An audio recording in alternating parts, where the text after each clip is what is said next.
प्रधानमंत्री नरेंद्र मोदी जी ने 370 का आंकड़ा संसद में खड़े होकर क्या बयां कर दिया। धीरे धीरे इंडी से यारी तोड़ते हुए बिछड़ते हैं बारी बारी और एनडीए से अब यारी करने में लगे हुए हैं। इंडी गठबंधन से जुड़ी एक और बड़ी खबर इस वक्त यहां अखाड़ा में आ रही है। इंडी गठबंधन को झटके पर झटका लग रहा है। सूत्रों के मुताबिक आरएलडी अध्यक्ष जयंत चौधरी एनडीए गठबंधन में शामिल हो सकते हैं। सूत्रों की माने तो केंद्रीय मंत्री के साथ जयंत चौधरी की कल देर रात मीटिंग हुई।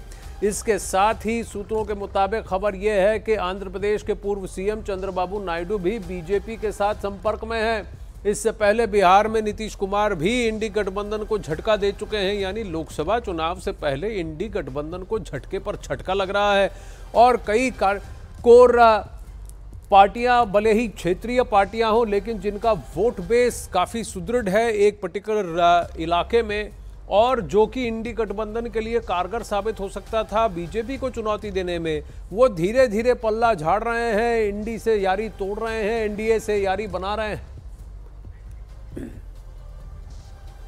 वहीं 2024 के लोकसभा चुनाव से पहले विपक्ष के गठबंधन को लगातार झटका लग रहा है। राज्यों में क्षेत्रीय दल गठबंधन से लगातार किनारा कर रहे हैं, कन्नी काट रहे हैं उनसे। पश्चिम बंगाल में ममता बनर्जी ने अकेला चलो का नारा दे दिया। बिहार में एनडीए के साथ नीतीश कुमार चले गए। नीतीश बाबू तो अभी राजधानी दिल्ली में है, प्रधानमंत्री से उनकी थोड़ी देर में मुलाकात भी हो सकती है। उधर सीटों की शेयरिंग पर अखिलेश लगातार कांग्रेस को आंख दिखा रहे हैं। 11 का नंबर दिया है, ले लो वरना निकल लो। जबकि पंजाब में भी यही हाल है। वहां आम आदमी पार्टी ने कहा पंजाब तो हम सारी सीटें अकेले लड़ेंगे, कांग्रेस के साथ नहीं। चंडीगढ़ के मेयरल चुनाव में हमने नतीजा देख लिया इसका। महाराष्ट्र की बात करें तो वहां शरद पवार और उद्धव ठाकरे दोनों लोग सीटों पर अपने अपने दावे जता रहे हैं, लेकिन अभी तक कोई समन्वय नहीं बन पाया। वहां कांग्रेस का खेला क्या होगा वो तो बहुत बड़ा प्रश्न है। अब वहां एनसीपी को झटका लगा है। वक्त इतना खराब है कि घड़ी का सिंबल भी छूट गया हाथ से। इसके साथ ही सूत्रों के हवाले से यह खबर है कि जयंत चौधरी भी एनडीए में आ सकते हैं, जिससे पश्चिमी यूपी में इंडी गठबंधन को बड़ा नुकसान हो जाएगा। अमित सिंह लाइव जुड़ रहे हैं इस वक्त। अमित, ये मुजफ्फरनगर की भी अटकलें लग रही थी कि जयंत चौधरी डिमांड कर रहे हैं, लेकिन वहां से कहा जा रहा है कि कोई डिमांड नहीं रखी गई है। आरएलडी के साथ 4 सीटों पर ऑलरेडी एग्रीमेंट हो चुका है। 80 में से 4 सीटों में आरएलडी लड़ेगी और मुजफ्फरनगर पर कोई जोर नहीं है। देखिए, जिस तरीके से हमारे सोर्सेज बता रहे हैं कि इस वक्त जो है जयंत चौधरी लगातार बीजेपी के संपर्क में है। बीजेपी के केंद्रीय मंत्रियों से लगातार उनकी बैठकें चल रही है और जो हमारे सोर्सेज बता रहे हैं कि वो अपने कई विधायकों को दिल्ली उन्होंने बुलाया है। दिल्ली में वो अपने विधायकों से चर्चा करने वाले हैं और जिस तरीके से सीट शेयरिंग को लेकर लगातार इंडी गठबंधन में कांग्रेस, आरएलडी और समाजवादी पार्टी में उत्तर प्रदेश में लगातार एक महासंग्राम छिड़ा हुआ था।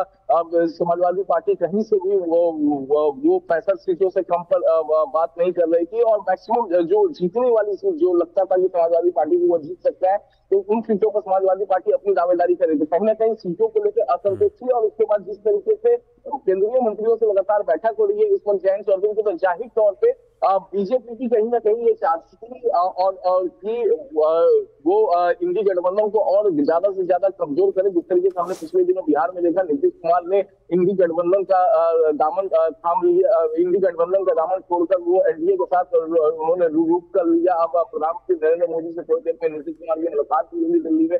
तो उसी तरीके से जयंत चौधरी को भी हो सकता है कि आने वाले कुछ ही घंटों में या आने वाले 1-2 दिन के अंदर ही वो अमित शाह, बीजेपी अध्यक्ष जेपी नड्डा से भी वो मुलाकात कर सकते हैं, क्योंकि जिस तरीके से केंद्रीय मंत्री की मीटिंग हो रही है, जिस तरीके से वही बातचीत हुई है, जो हमारे सोर्सेस हैं आरएलडी के, उनका साफ कहना है कि अगर राज्य का और देश की हित चाहिए तो उन्हें जी अमित, मैं आपको रोकूंगा।